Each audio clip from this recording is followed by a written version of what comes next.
जिस तरह से पेरिस ओलंपिक में विनेश फोगाट डिस्क्वालीफाइड हुई, 10 ग्राम वेट इनका अधिक हो गया था, इस वजह से इनको डिस्क्वालीफाइड कर दिया गया, जिस वजह से भारत गोल्ड जीतने से चूक गया पेरिस ओलंपिक में।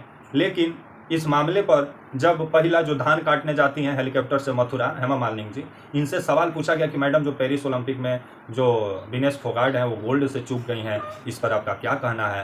तो ये लगी फिटनेस का ज्ञान देने। इनका कहना था कि हाँ, महिलाओं को अपने शरीर पे थोड़ा ध्यान देना चाहिए, देखिए वेट अधिक हो जाने से क्या क्या हो जा रहा है। कमाल के बीजेपी का भी नेता लोग हैं कि कहीं मातम पर पसरा हो तो वहाँ पे लोग बॉडी फिटनेस खोजते हैं, तो कम से कम यही अपना बॉडी फिट करके जाके वो गोल्ड जीत के दिखा देती हैं हेमा मालिनी जी। लेकिन नहीं जीत सकती हैं ना, ये बयानबाजी सिर्फ कर सकती हैं। और ऐसा लग रहा था बीजेपी के नेता खुद मना रहे थे कि ये जीते नहीं आपकी विनेश फोगाट गोल्ड।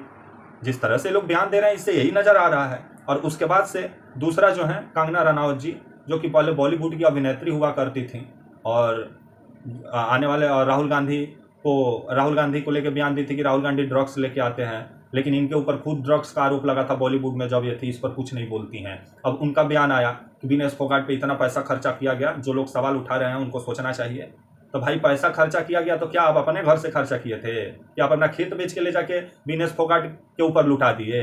सरकार का खजाना से ही न गया, सरकारी खजाना से न पैसा लगा जो विनेश फोगाट के ऊपर जो भी खर्चा हुआ।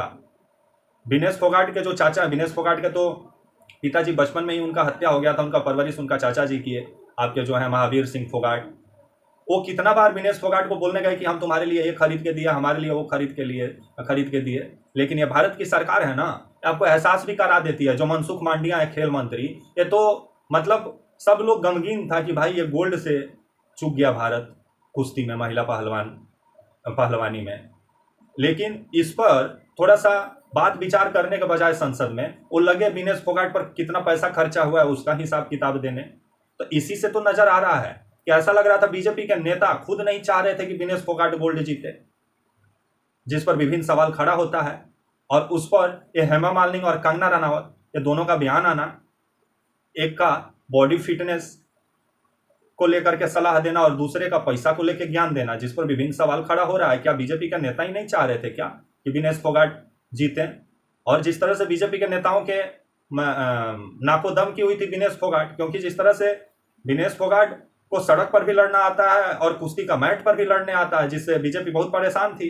क्योंकि जिस तरह से महिलाओं का यौन शोषण के विरोध आवाज उठाई और बृजभूषण शरण सिंह जो बीजेपी का ही सांसद है, जिसके ऊपर आरोप लगा, जिसके लिए धरना प्रदर्शन पर भी बैठी महिला पहलवान दिल्ली में जंतर मंतर पे, जिसके बाद से इनको जिस तरह से दिल्ली में घसीटा गया रोड पे, जिसके बाद से बीजेपी पर विभिन्न सवाल खड़ा हुआ, जिसके बाद से बीजेपी के नेताओं के आंख में जो हरियाणा की जो महिला पहलवान है वो खटकने लगी थी, जिसके बाद से अब हेमा मालिनी बोल रही हैं कि हाँ बॉडी फिटनेस पे ध्यान देना चाहिए महिलाओं को, देखिए वेट बढ़ने से क्या क्या हो जा रहा है।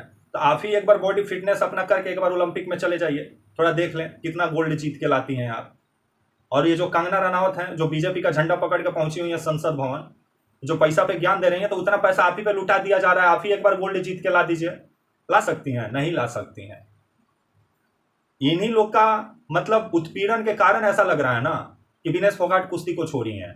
और जिस तरह से उनका ट्वीट आया और एक्स पे जो पोस्ट की और लिखी कि माँ कुश्ती जीत गई मैं हार गई, जिसके बाद से बीजेपी के नेताओं पर ही ये सवाल उठता है।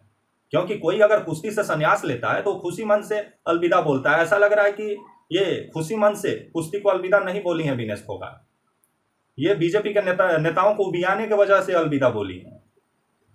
लेकिन अब आने वाला समय में ही इसका भंडा फूटेगा कि आखिर वजह क्या था कि 29 बरिस की उम्र में ही कुश्ती को अलविदा बोल दी विनेश फोगाट। तब तक के लिए आप मुझे इजाजत दीजिए और आप हमारे channel walk for India news को प्लीज़ लाइक और सब्सक्राइब और शेयर करना ना भूलें। तब तक के लिए नमस्कार, जय हिंद, वंदे मातरम।